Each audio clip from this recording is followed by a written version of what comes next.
Hi, hey, hello, welcome or welcome back to my channel. Today's video is a Ali Hazelwood taste test. Ooh, I don't know. I don't know what that was because none of them are actually spooky, so okay. Anyway, so I do believe I actually managed to get a hold of all of Ali Hazelwood's books. Those two words don't go together in my brain apparently. Except for the very last one, the very latest to have come out. That is not in yet, so well, yeah. Anyway, there's a whole lot of books to get through, so, you know, sit back, relax. If you don't want to listen to me ramble about all the books, there will be timestamps down below, so you can skip to whatever book you want. Yeah, you're welcome. Anyway, let's get into it. Love on the Brain. I'm not sure I agree with the title of this book for this book, but I mean, that's probably besides the point. Anyway, so Love on the Brain. We follow B. B is some form of scientist thingy.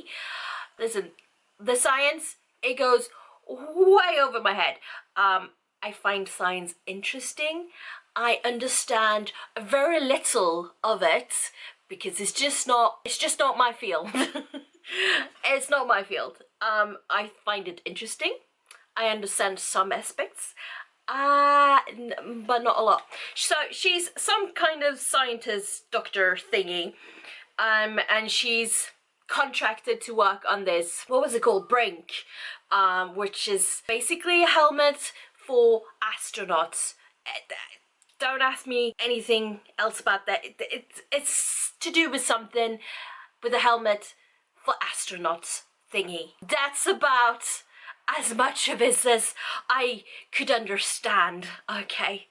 Listen, I'm not saying the science in this book is hard. I don't understand a lot of it, but also a lot of it isn't, it's not important for the plot per se, because it's not really what the plot is. It's just a side thing. It's the thing they're working on. Anyway, it's a helmet thingy, and she's contracted in from somewhere else to work in it, and now she's in Houston. And the other person, the engineer of it all, is Levi. Now, Levi was... what was it? He was like a fifth year when she was a first year in, I don't know, science school, college, university, one of them. I don't understand schooling systems in all countries, okay, so no. And now they're working on this thing, and B comes into this thinking that Levi hates her from way back when, and all that thingamajig things.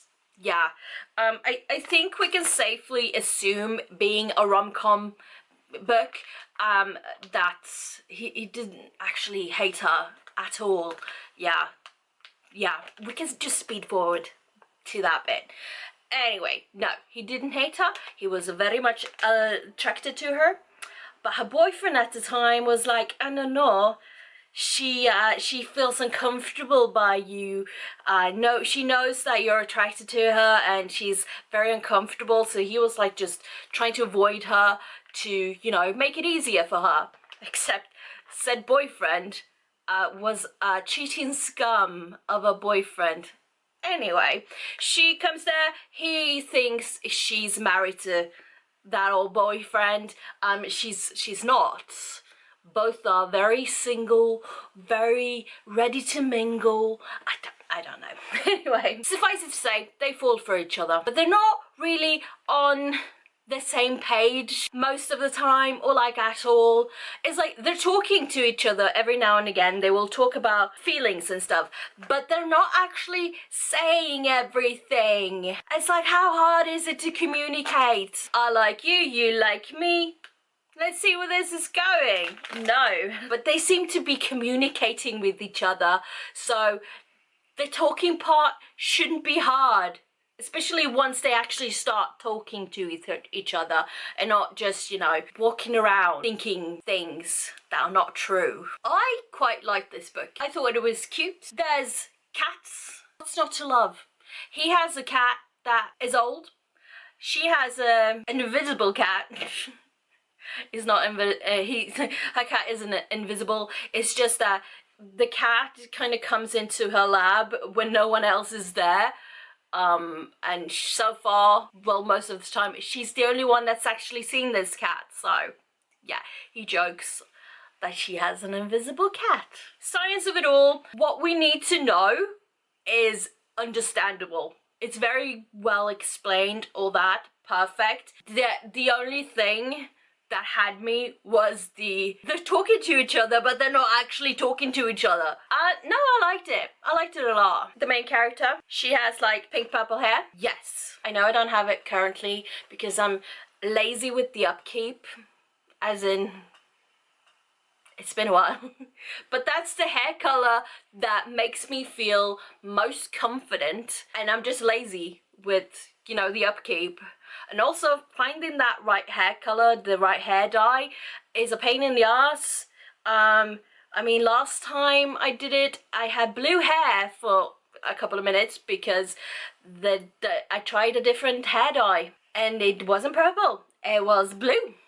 Yeah, I did put pink hair dye over it and I had some burgundy-ish hair, but what am I getting into? Anyway, love of the brain. Thumbs up from me. So, check and mate. So, Mallory. Mallory is a girl. So, a long time ago, when, well, not too long ago because she's a teen, but some time ago, Mallory used to play chess and she was very, very good. And I believe her dad was like a grandmaster or something other. I'm not too sure about all the terms because, yeah. Anyway, she quit because reasons you find out. I'm not going to tell you. You read the book and find out, okay? Sure. So, she quit.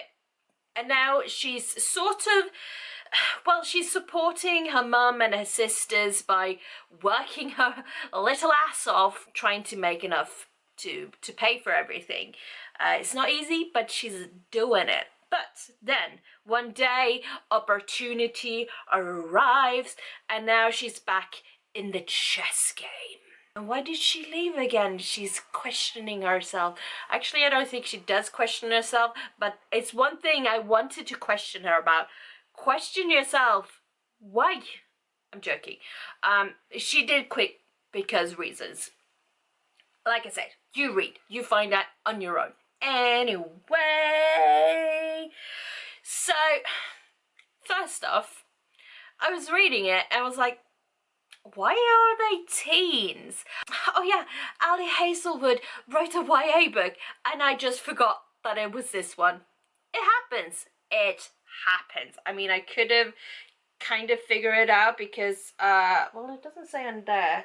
Yeah, it says on the side that it's on the it's found in the young adult section. So, I mean, technically I cheated and went on the internet web thing and said I want to reserve this book, and when I do that they go pick it out and put it on a special shelf and I just pick it from that shelf. Yes, laziness. I like it. Yeah, so I was like, oh right, it's YA.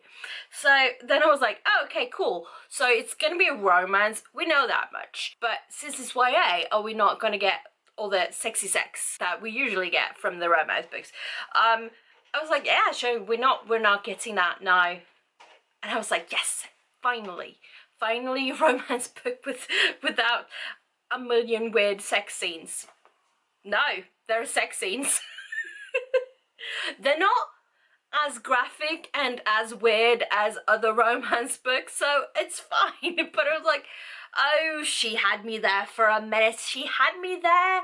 And my thoughts on the book, I liked it, but there was so many chess things And I don't know how to play chess, okay? I tried. I didn't understand it, so I just quit it. I do have a very, very nice chess set. I think I still have it. Anyway, besides the point, I don't understand chess. So all the chess things in the book went, whew, yeah, and there was a lot of them, and more so than her, like, sciencey books. I understand the science more than I understand chess. So it did bring it down a bit for me. I mean, it's understandable and stuff, but when they're like making the chess moves and they're just like d5 to b14, I don't know all the numbers and letters, okay?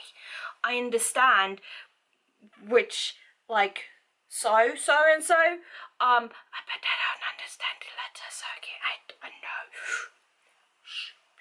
Anyway, probably not a valid move. How many squares are there on a chessboard?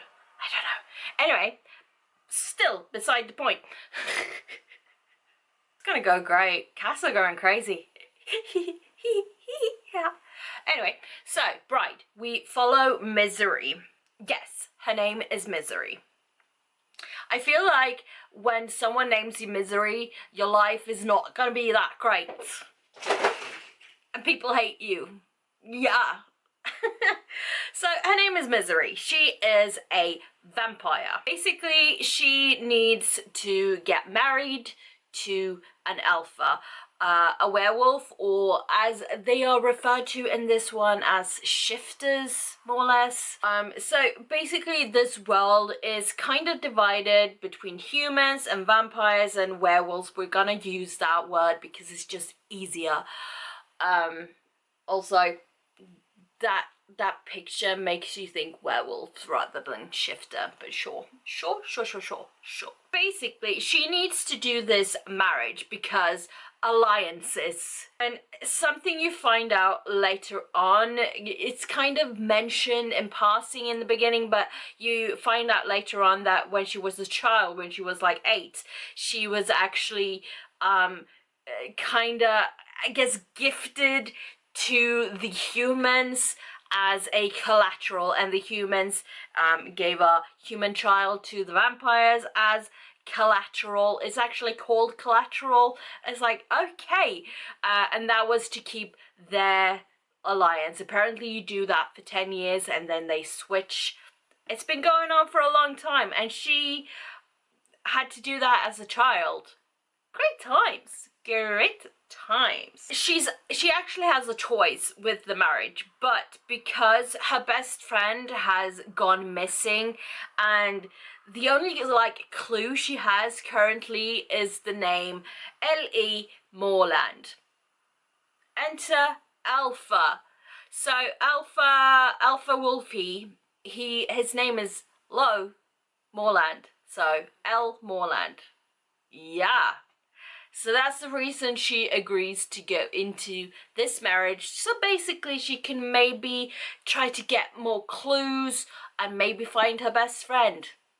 Yeah. Going into this book, so the general consensus around BookTube, I don't know, seems to be that this book is just weird AF, and it's like, and it has that AO3 knotting thing going on. So when I picked this one up, I was expecting so many disgusting things, like things I don't want any part of, basically.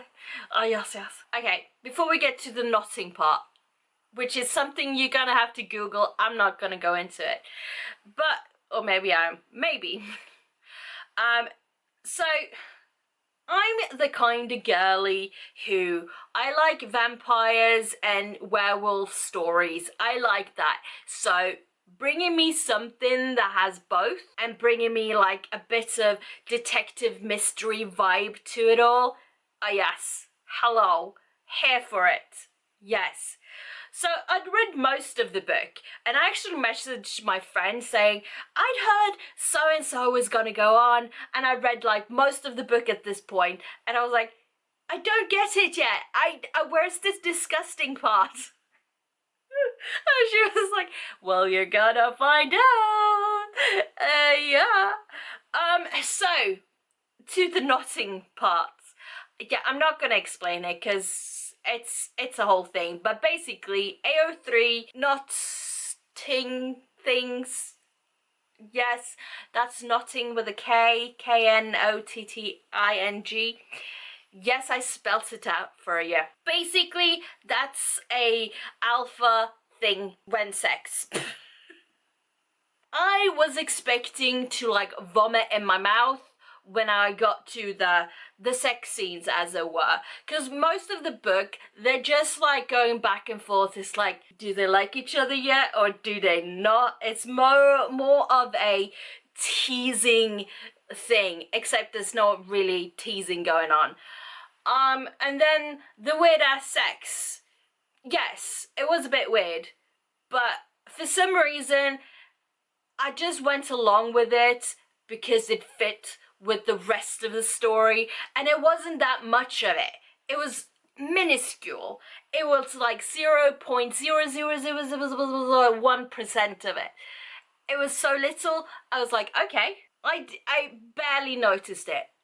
I think it's mentioned like 2 times or something, and barely.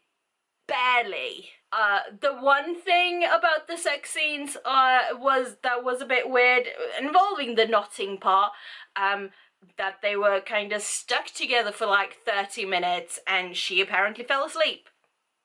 Bit weird, but sure, why not? Why not? So, saying all that, I was kind of fine with it. And this is coming from me, who's not really a fan of the weird ass sex. The weird ass graphic sex. Yeah. So for this one, it just kind of fit. Bit weird here and there, sure. But not weirder than any other book out there. Yeah. So I was okay with that. The one thing I was not okay with. So there's this scene. I'm not going to go into details, but basically, they've just had sex. They're all naked and vulnerable and stuff, and she's like, I care for you, I really, really like you, I love you, and I know you do the same, and all that, blah, blah, blah. And he's like, no, I don't mean to lead you on, but no, that's not what's happening here, yada, yada, yada. Basically, making me as a reader, and I wasn't even there, making me as a reader feel disgusted with myself. Like I just put my whole thing, like I just put my whole vulnerability on the line, and then this random guy has just crushed me to pieces. That's the part that made me not want to read on anymore, and that's before all the weird ass sex. So all in all, I kind of liked the book. Not the weird ass sex, but I never liked the weird ass sex in any book, so. But for this one, it kind of made sense, so I'm just gonna go with it. I like the rest of the story. There's a lot of like intrigue and stuff going on. So the main plot of it, I liked it. Yeah. How fast I forget. Anyway, we have Elsie. Elsie is, well, she's kind of moonlighting as a for-hire girlfriend, a pretend girlfriend as it is. And that's kind of her, I guess, 9-time weekend thing. And then in the daytime, is she a professor or an adjunct, or she's something, she teaches classes. She teaches like classes in like 3 different schools, so that's a lot of fun. She does all of this because not one of them will pay her enough to survive, so she has like a million jobs, which is fair enough. Economy, reasons, it makes sense. Anyway, she first meets Jack while pretending to be his brother's girlfriend. There's a whole backstory that I'm not going into it. Anyway, she is going up for a new job, which just so happens to be where Jack works. So now she needs to explain herself. So basically, they start off this enemies hate love relationship with each other because he thinks she's like cheating and not telling the truth to his brother, and so many things. The negativeness between them could have been solved so much sooner had she just said, listen, so I sometimes moonlight as a fake girlfriend. It's a thing. It's just what I do. Instead, so many other things happen before she actually confesses to him what's going on between her and his brother. And basically, the reason is because he's in love with her. Yeah. Then they start off this weird will they won't they kind of thing. They hang out but they're not together, but I don't understand. I was not following this relationship. I don't know. It was a very much like they're just hanging out but they're like not really. I don't know. It was a bit weird. But when they eventually like put all the cards on the table, it makes sense, and you're just like, why couldn't you just have spoken to each other sooner? Like, come on, communication. Other than that, I kind of liked it. It was cute. Except for the like, will you just speak to each other already? The Love Hypothesis by Ali Hazelwood. I believe this is her first book, isn't it? I think. Wow. So we have PhD candidate Olive, and then we have Professor Adam. Yeah. Basically, Grumpy meets Sunshine. That's kind of what this book is, I'm not gonna lie, because he's kind of grumpy, surly and stuff, and she's just like la-di-da. Whatever that means. The cats are playing with a paper bag.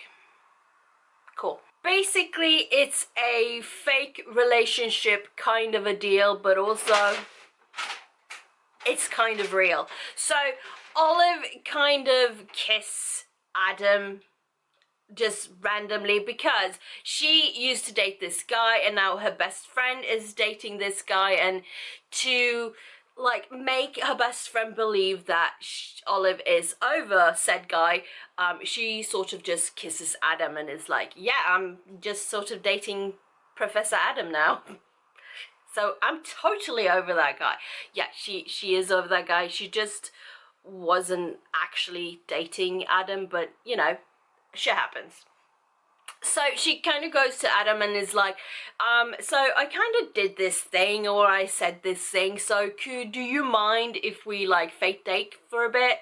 And he's like, yeah, sure, why not? And she's like, wait a minute, you agreed to that quite quickly without any complaints or questions whatsoever.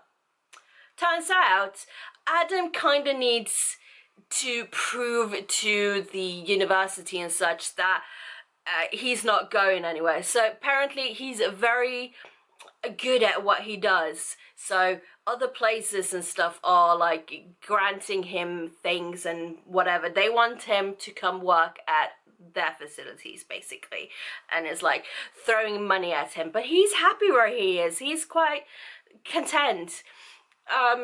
But he wants this grant, and to get this grant he just needs to prove to the university that he's not actually leaving. So he's like, yeah, sure, let's fake date, because she's there. So if she's there, that means he's like settled and not like leaving and stuff. it makes sense somehow. I don't know. The whole situation is just weird, but okay. So basically that's what they do. You know, it turns out both of them kind of have feelings for each other, but they didn't really say as much.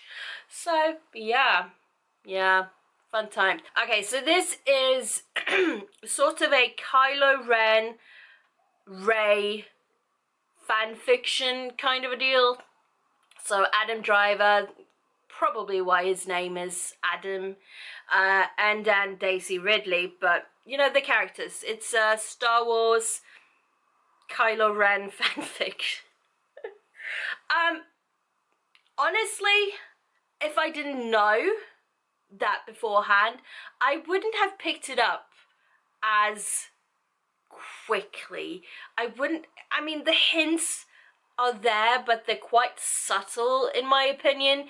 So if I hadn't known it was like fanfiction, Adam Driver thingy based, I wouldn't have picked it up. And that's from someone who really loves Star Wars and knows these characters and stuff. Although I'm not a fan of Adam Driver and Kylo Ren, but that's a different subject matter altogether. So, the first novella in this book, Under One Roof, the premise is so weird. Two mains, Liam and Mara. So, Mara has inherited half a house from her like former mentor who passed, and the other half of the house she inherited is owned by Liam. Liam just happens to be the nephew of the mentor, and this is like the weirdest setup ever. So Mara moves in because she has nowhere else to go and she needs a place to live close by because she's working in sciencey things. And Liam's like, well, I'm just gonna offer you money for your half of the house. And she's like, no. And he offers her double and she's like, no.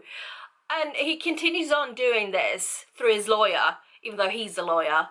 Confusion. For a bit, and then he just kind of stops. Which he doesn't actually notice until way later on. So it's like, why do you want to live in a house with a stranger who doesn't actually want you there and is offering you money so you could potentially go buy your own place or at least have enough rent money for the foreseeable future, because apparently what he's offering is a lot of money. And I'm like, what? My guess is, it doesn't actually say on paper, but my guess is that Helena, the mentor and aunt to Liam, she did that to set those two people up. Because why not? Why not do that? Weirdest premise ever. And I'm like, why are you not accepting money? She never says why she's not accepting the money. So I'm like, why? Was that a clause in the inheritance? Because that would make sense, but it's never said. Anyway, weirdest thing ever. But it was cute. Right up until, you know, they finally do it. And he's like, I don't actually have sex with people because I don't like it. And then she's like, well, we're gonna do this again. And it's like, he's just told you he doesn't like to have sex. He kind of likes you, but that doesn't mean they should be doing it over and over again. When what? Anyway, weird premise, good writing, weird bits in here and there, but yeah, that's about it. Now we have novella number 2, Stuck With You. Oh, I'm so funny. Ha ha ha ha. Anyway, so Stuck With You. In this one, we follow Eric and Sadie. Sadie is, by the way, friends with previous one. I'm guessing we're getting to see all the 3 friends in this novella collection. Anyway, Sadie and Eric, they're both engineers. They work in the same building, kind of rival company kind of a deal. Well, one day they meet. Random meetup, I guess.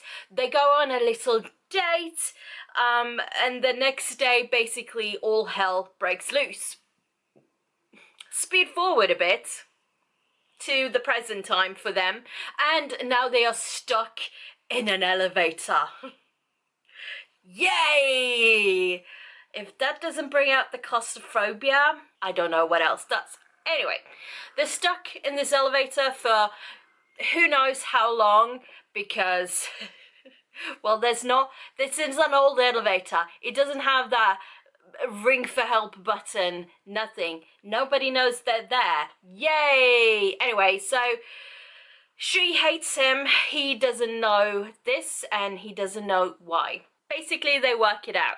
It's a whole thing where basically she was gonna do, the day they met and went on a date, she did a presentation for a client, and basically the next day they find out from the client that they've gone with his company. And so basically she hates him because she thinks that he stole their client, because she told him, you know, how her plan, well, how it went and what she said and all that. So basically, yeah, turns out he had nothing to do with it. Ooh, he didn't even know about it. Oh dear, that's, you know, communication. She could have just asked him.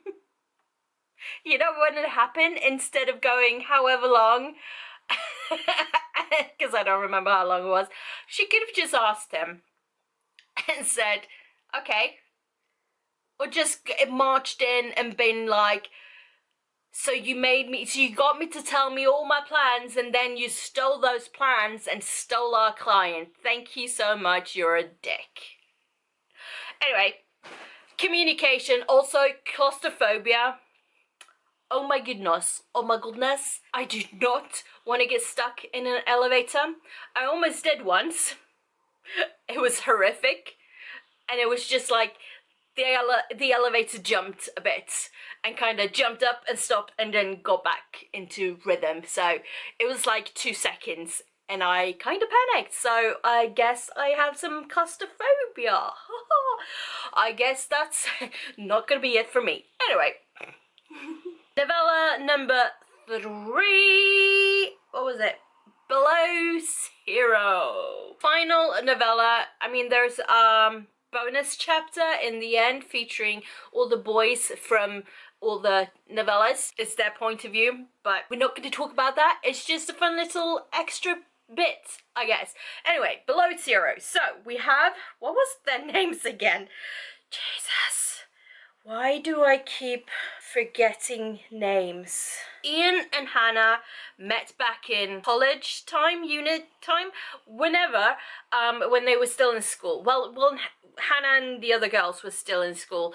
Ian was working with something, and I forget what it was. Anyway, something sciencey. Basically, course that Hannah was taking by the professor that left first girlie the house, Mara, by the professor that left Mara the house in book 1, novella 1.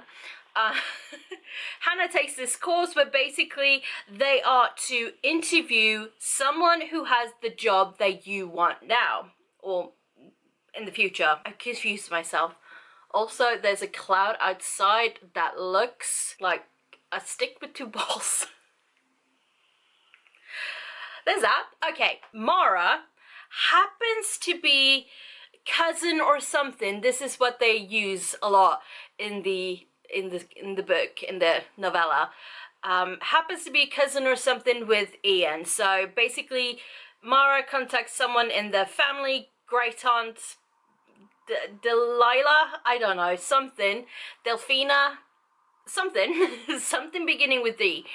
And she then gets in contact with Ian. Yeah, that's the whole thing. So, she interviews Ian and then she kind of hits on him, because why not? And they kind of sort of do it, but don't. And then, years later, they meet again at NASA. Whew. Oh, dear lordy, lordy, Lordy. Anyway, all happy days and stuff, and then something happens.